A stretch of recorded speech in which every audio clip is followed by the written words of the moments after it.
Across our planet, we are all connected. By our oceans, by the air we breathe, and by the extreme effects of climate change that we now face. Sweltering heat, superstorms, mass flooding, all issues that seem to happen hundreds of miles away, now happening on our doorsteps. The city of Zhengzhou, China, recorded 20 centimetres of rain in 1 hour in July of 2021, accounting for 1/3 of the city's annual rainfall from the previous year. In the same month, Calais, Belgium, recorded 2 months of rainfall in just 2 days. As rivers burst their banks, it had devastating effects across the country. Spilling into neighbouring Germany, it killed hundreds and injured many more. The cost of burning fossil fuels, destroying our rainforests and polluting our oceans is that our planet is under extreme threat of climate change. But the human race will be the ones to pay the price.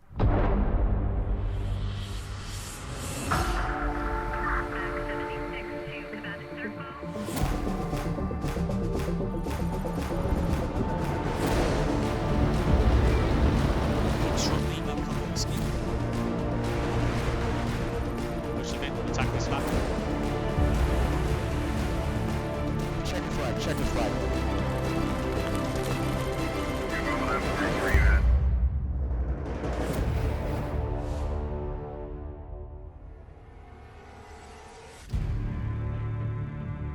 With 2 rounds complete in the first season of Extreme E, there's already plenty of action to dissect. JBXE, founded by 2009 Formula One world champion Jenson Button, opted to fill one of the race seats himself for the first round, alongside Michaela Arling-Kotelinski. As the last entry to join the series, they had a huge challenge ahead of them to get up to speed. In the opening round, they were plagued with issues during qualifying, with Michaela losing 40 seconds from the car shutting down in session 1, as well as a huge 150-second penalty for speeding in the switch zone in session 2. You're going too quick. Despite a rough performance, they made it into the crazy race and still had a shot of making it into the final. Jenson struggled for traction off the line, meaning after the first few corners they were in last, and the gap to the cars ahead only got bigger, meaning they ended up with a 6th place finish overall in round 1. With Jenson unavailable for round 2, he brought in the young but vastly experienced Kevin Hansen to drive for the team in Senegal. 2 problem-free qualifying sessions was enough to get JBXE into the semis, which saw the Swedish duo of Kevin and Michaela dominate the race and secure a spot in the final. After a great start from Michaela, contact on the start straight left the rear of their Odyssey 21 too damaged to continue shortly after the first turn. Having got the car further around the track than rivals X44, who also crashed out, they had done enough to secure a podium finish. With 3 races still to go and the team sitting 3rd in the championship, they'll be hoping to keep momentum high from the Ocean X Prix and keep the pressure on X44 and RXR ahead of them.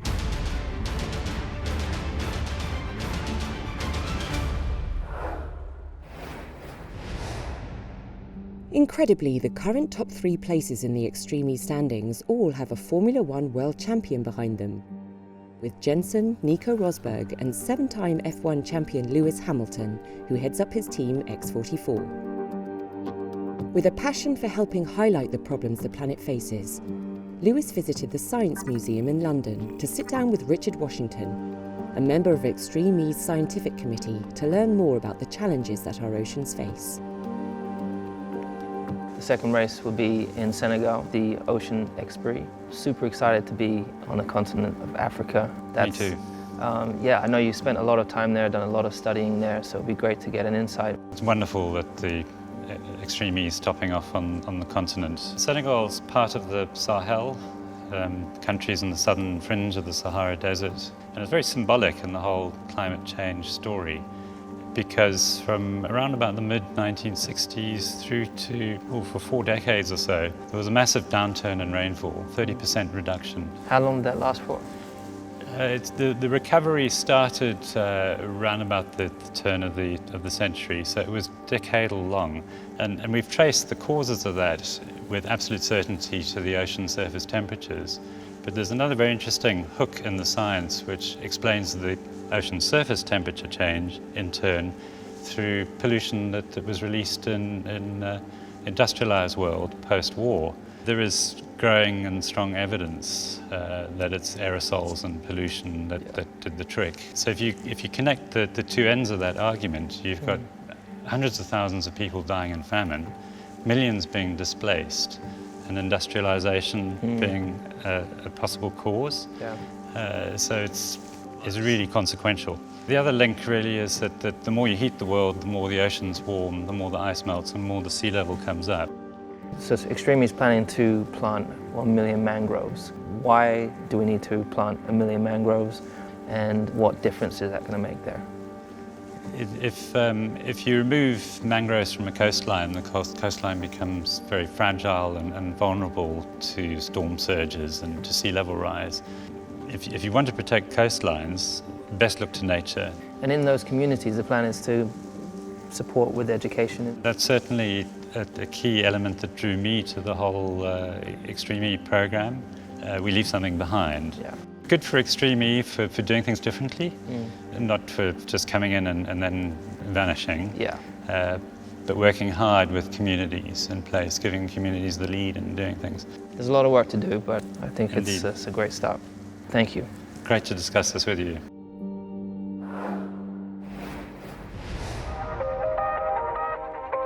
As well as using sustainable technology and design in the race cars and infrastructure of the championship, Extreme E has also applied this mantra into the construction of the championship's trophies. Extreme E held a competition across social media for passionate artists and graphic designers to submit designs to be selected by an expert panel of judges. My name is Drew Foistel. I'm Katie Munnings. I'm Dr. Lucy Woodall. My name's Jane Connell. I'm an active astronaut, NASA astronaut. I'm a driver in season 1 of Extreme E. I'm a senior research fellow at the University of Oxford, and I'm director of an agency, Interstate Creative Partners. I think it's so lovely to see the variety of entries that we've had. And from my side, when you think about people entering, they're entering and they're designing based on how they feel about Extreme E. Having spent 20 years as an astronaut and 226 days in space, I think I have a unique perspective of the planet. The trophy designs, I think, are essential to sort of capture that image and really the essence of the messaging of Extreme E. That's actually really fascinating, how we then combined something that's super scientific, but actually with that artistic part, and how do we get that to help communicate our message of the fact that we're in this together, but there are things that we can do. There's so many in-depth ideas and detailing and thoughts, and they have really answered everything. But I guess now it's really thinking, how are we going to get to the final choice? How are we going to get to number 1? Does everybody have a favorite already? Yeah. At least one. And after much deliberation, the judges made their decision. I'm designer Mariano Piñerúa from Uruguay, and I'm the winner of the Extreme E Design Contest. We designed a series of trophies based on the Extreme E logo and created a solid out of it. We chose different materials for each race, depending on the climate issues Extreme E is trying to generate awareness. We wanted to minimize the manufacturing impact by replacing ink and solvents with engraved texts. The final result is a unique and circular trophy aligned with Extreme E purpose of using recycled materials, and I can't wait to see the winners lifted on the podium. Whilst the final designs were being finished in Uruguay, the construction was happening over 6,500 miles away in the United Kingdom using the latest 3D printing technology. So 3D printing is a relatively new technology, and as a result things are developing all the time. New materials are coming. Before you couldn't get recycled materials, now you can. This here is literally made out of various bottles that have come together, and whatever colour comes out next is what the last bottle was. It's a fantastic project to work with, because to actually create a 3D thing that the designer who came up with it thinks that's perfect, that's exactly what I had in my mind. To then actually make the trophy and above all to have the drivers also like the trophy, then you've done your job. It's great to see, you know, Nico Rosberg holding the trophy that I made about 2-3 weeks before. Extreme E aims to incorporate sustainable and green technologies in every part of the series, from the cars to the trophies. And ahead of the Arctic X Prix, Excite Energy racing driver Oliver Bennett headed to the Future Lab at the Goodwood Festival of Speed in the UK to check out some cutting-edge tech. So we're here in the Future Labs looking at all the sustainable technology, innovation. We've got everything from jetpacks to self-driving cars. It's really quite cool. We're going to try and do some driving here. You know I love to drive, usually inside the car, but today it's going to be controlled by my brain. So I guess I'm going to think where the car needs to go and it's going to go there. So it's going to be interesting, but I'm looking forward to it. Touch wood, I've got a brain. This is where we find out. This wearable neuro headset by Emotive Brainwear converts electrical signals from the brain into communication and commands for robotics. Easy. Oh no, spoke too soon. Flat out, as always. I have no idea how this is working. I'm trying to figure out how to get it to stop, but it's not stopping. I just couldn't get it to stop. I could tell every time I was thinking it was going faster. And I was trying to focus on it, which sped it up, but I just couldn't stop thinking was the problem. And the first training mode is to get your ambient sort of level. Yeah. And it's quite hard to do that here because there's so many things You're always going thinking on. of things, yeah. Well, kids are really good at it as well. I think it's a young, supple mind. I mean, you can think, they're not too distracted with everything else going on, I guess. Right. It creates interesting conversations. Yeah. Today, these things are used for people suffering from trauma or depression. Okay. But then the more people see it, what else could it be used for? Exactly. No, it's amazing. Exactly. No, thank you for that. Well, thank you for having it. No, I appreciate it. Done. Thank you. Yeah. Great to just have a go on the Scalextrics here. So interesting to see and quite sort of intense to actually try it. It's awesome to see all the kids here, seeing all the new sustainable technology, especially in this Future Labs, is just crazy. You've got all the things here related to sort of sustainable technologies in the environment. So it's great to see and it's very inspiring. There you go. Thank you. You're free. Amazing. While at the pre-season test, all the teams were getting to grips with their cars, but one team in particular stood out. If you look at this test, the enemy to beat is Chip Ganassi Racing. We should be looked at from other teams as the threat, the championship winning team, absolutely. The Segi TV Chip Ganassi Racing team are the only all-American outfit in the championship. With Kyle LeDuc and Sarah Price behind the wheel, they bring a unique set of off-road racing skills compared to their competitors, and headed into round one full of confidence. It wasn't long, however, before that confidence took a considerable knock, as did their car. Guys, big crash, big crash. It was a disastrous start for the favourites, which saw their troubles compounded the very next day when the car broke down before they could set a second qualifying time, meaning they dropped into the shootout race.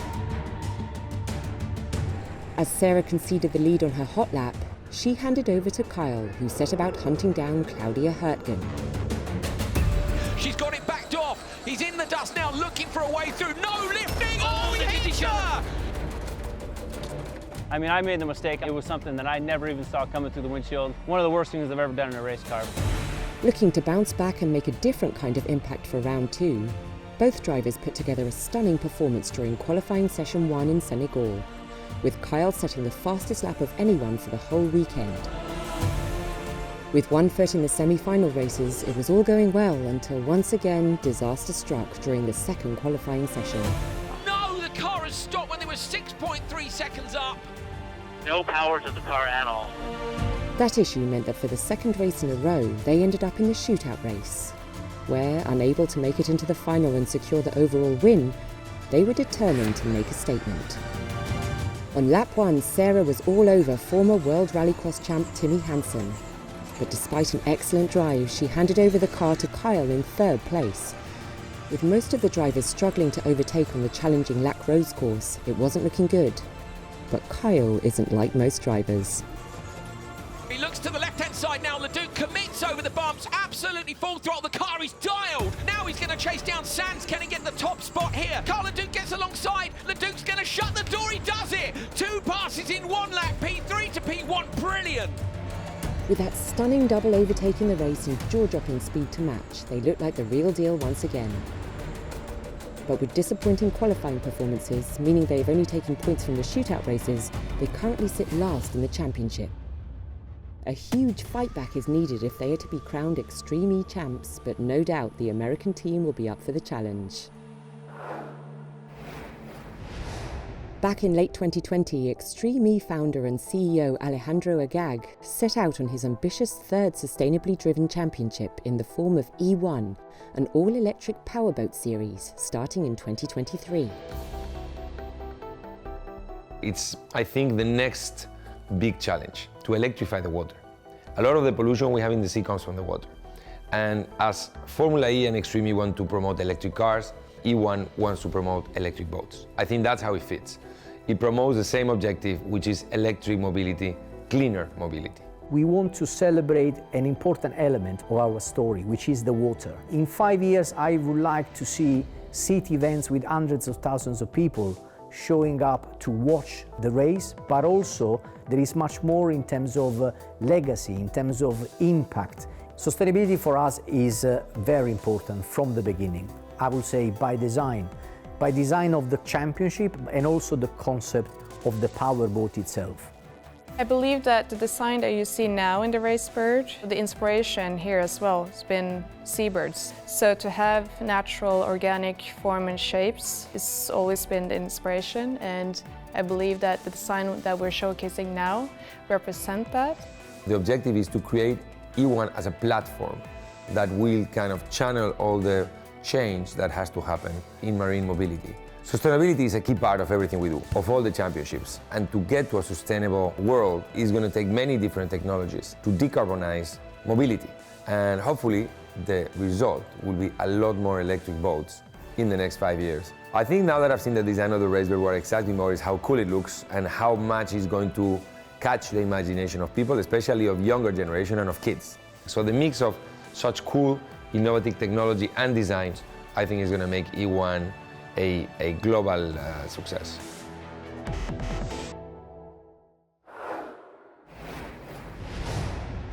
Two races in and the championship is super tight, with only 14 points separating third and last place in the standings. Unlike most teams who are still finding their feet in this brand new all-electric series, Rosberg X Racing and their driver lineup of Molly Taylor and Johan Kristoffersson have got off to a flying start. In round one in Saudi Arabia, they set the fastest overall time in qualifying. And it's Kristoffersson who takes first place, so Kristoffersson and Taylor. Attention all teams from the stewards. The penalty for Rosberg is 60 seconds. A penalty has taken the leaders from the top of the board and is going to drop them down. Despite a penalty for speeding in the switch zone, they were still in third and headed into the knockout races. In both the semi and the final in Saudi Arabia, reigning World Rallycross champion Johan Kristoffersson executed some brilliant cutbacks to take the lead and leave his rivals in the dust. Before Molly Taylor took over and drove perfectly in both races to secure the Desert X Prix crown. It's been amazing and it's just a dream come true all round. In Senegal, they qualified second and booked a spot in semi-final one, where Johan dropped behind Matthias Ekstrom in the Abt Cooper car on his hot lap. After switching with Molly Taylor, they took advantage of a slow driver swap by Abt Cooper and took the lead, before bringing the car home in first and heading into the final. With Molly starting, she took the lead at turn one after some door-to-door action with the X44 car bringing out a red flag restart, meaning Johan lined up again at the start for a one-lap shootout. Johan once again took the lead on the start straight and brought the car home to take the Ocean X Prix title. We managed to get a win and extend our championship lead, so try to celebrate a bit with the team tonight. Having taken 2 wins from 2, they've stormed out into the lead of the series with a 14-point gap between them and X44. They'll be looking to keep the streak alive and make it 3 from 3 from the Arctic X Prix, bringing them closer to being the first ever Extreme E champions.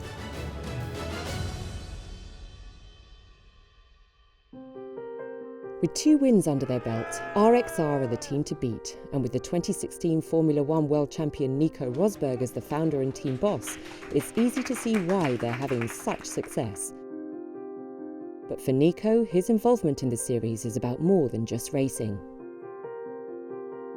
We'll always be one of the favorites at the moment, yes, because we've been going well and are leading the championship, but there's other favorites as well, and it's a tight battle out front. Both of them are fantastic drivers.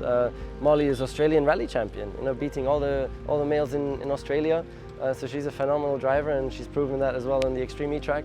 And then you also have Johan, who's the best world rallycross driver of all time. That makes me proud to have such skill and talent in our own team, and to witness that, and work with those drivers is awesome. It's exciting racing, but with the social causes that we're really trying to support, so it's a great combination.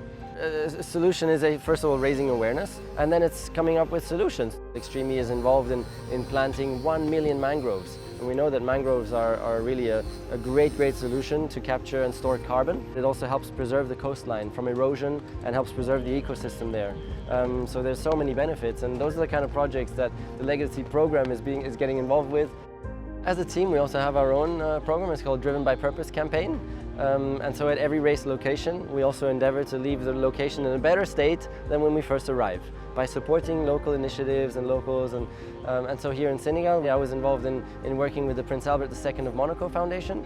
And they're really working on supporting the local livestock farmers. Because they're facing huge droughts, and it's getting worse and worse. And so the animals, they struggle to feed them, and a lot of animals are dying. And so what they're doing is they're using EU satellite technology to gather data on the biomass of the land around Senegal. And then they also have 60 points within the country, locals who report back to them about the biomass and the condition of the biomass. And they can then predict how the biomass is going to evolve within the next 6 months. So this winter, in October, they sent out a radio message to all the livestock farmers across the country, and they said, we advise you and recommend that you go south for the winter. So everybody went south, and there was lots of biomass in the south then for the winter, and in the north there was a huge drought. So they really had a massive impact, and this is the kind of stuff we're supporting. It's very, very important that as a sport we are a vehicle to drive positive change. There's a huge opportunity in the world of sports, and why not use the reach we have, to do good in the world, and that's what I love about Extreme E, and primarily, of course, focused on the environment and equality, both topics that are absolutely crucial at the moment. Next time on Electric Odyssey, we learn about the rich history of Extreme E's floating paddock. The vessel was enormously important for the islanders of St. Helena. And we analyse 3 more teams and their stories so far in the championship before we look ahead to the Arctic X Prix, taking place in the stunning landscape of Kangerlussuaq, Greenland, and bring you the news of Extreme E's updated 4th race location for the Island X Prix.